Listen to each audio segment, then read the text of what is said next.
Halo warga sepak bola yang gampang diadu domba. Kalau Indonesia U23 gagal lolos ke Piala Asia ke Arab Saudi, siapa yang harus disalahkan?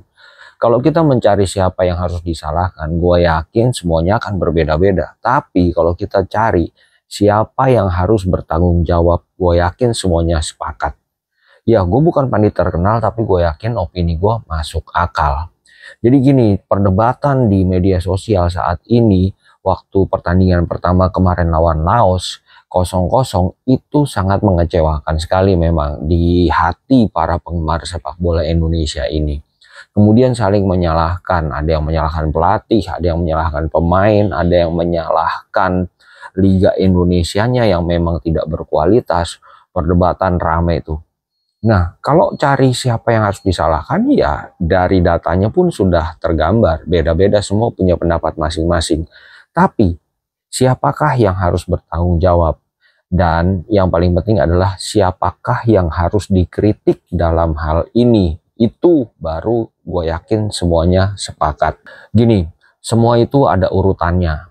Kalau bicara soal tanggung jawab tim, jelas yang paling bertanggung jawab adalah pelatih tim nasional karena dia pelatih kepala. Terus pemain bagaimana? Ya pemain punya tanggung jawab juga. Pemain bertanggung jawab ke pelatih untuk menampilkan permainan terbaiknya.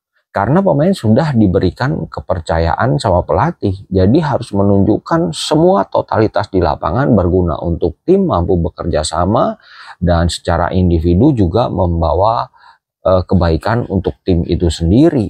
Gitu. Dan terus pelatih tanggung jawabnya ke siapa? Ya pelatih karena sudah dikasih wewenang full untuk menentukan pemain, memilih pemain, menerapkan strategi, taktik. Pelatih bertanggung jawab ke masyarakat.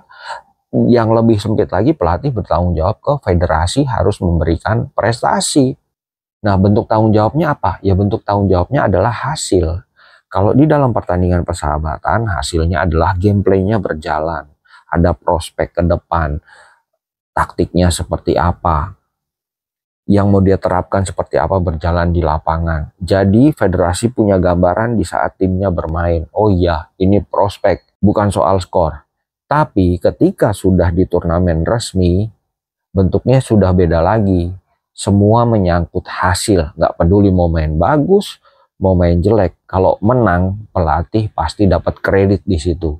Mau main bagus, kalau kalah tetap aja pelatihnya akan dapat minus di situ. Pelatih bertanggung jawab ke federasi, federasi bertanggung jawab ke masyarakat. Karena federasi sudah menentukan itulah pelatih yang cocok untuk tim nasional itu. Jadi semuanya ada urutannya. Boleh nggak kita salahin pemain? Ya kalau cuma cuap-cuap sih boleh, cuma itu nggak berdampak besar.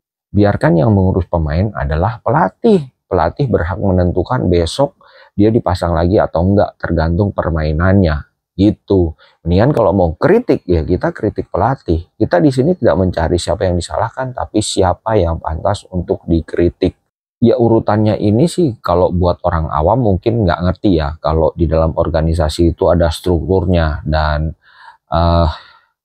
kalau mau cuap-cuap doang ya ini jelas nggak kepake. Tapi kalau kita mau berpikir logis, berpikir enak, biar nggak ada perdebatan dan sepakat, ya itu tadi. Ada yang menyalahkan ini karena kualitas liganya jelek.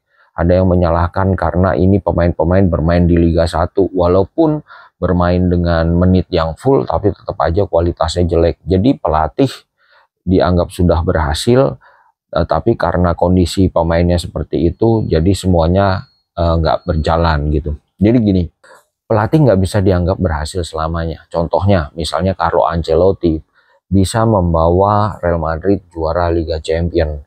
Tapi bukan berarti dia dianggap berhasil sepenuhnya. Kalau di musim berikutnya dia jelek, pasti dia akan dipecat sama klubnya. Nggak peduli siapa pemainnya, yang jelas yang bertanggung jawab adalah pelatihnya. Jadi ketika pelatihnya dipecat, ya pemainnya akan sama. Tapi banyak terjadi ketika pergantian pelatih, banyak perubahan di situ, walaupun pemainnya sama. Jadi jelas kalau ditanya secara tim yang bertanggung jawab adalah pelatih. Tapi kalau dilihat dari secara PSSI, sepak bola nasional, yang bertanggung jawab adalah federasi. Tapi kalau di lapangan yang bertanggung jawab adalah pemain, bertanggung jawab ke pelatih. Jadi gitu urutannya. Oke, biar jelas sekali lagi ya.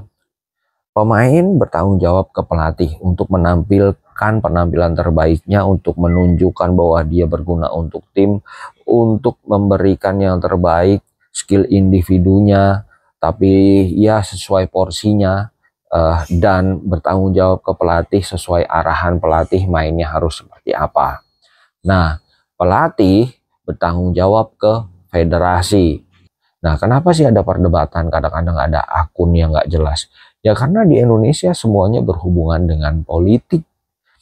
Segala sesuatu harus ada digoreng, segala sesuatu seolah-olah ada pendukung dan ada yang enggak. Makanya ada yang akun-akun yang saat ini belain Vandenberg.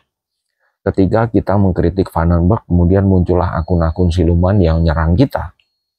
Padahal kalau kita mengkritik Vandenberg, ya memang itu tempatnya untuk dikritik, bukan disalahkan, tapi dikritik gitu. Dan federasi cari aman karena federasilah yang sudah memilih Vandenberg untuk melatih tim ini. Jadi seolah-olah pelatih ini adalah pilihan yang paling tepat yang dipilih oleh federasi itu sendiri. Jadi federasi nggak salah, seolah-olah sebagian masyarakat setuju dengan pilihan federasi itu. Ya ada kemungkinan begitu. Ya kira-kira begitulah ya. Oke, jangan lupa subscribe.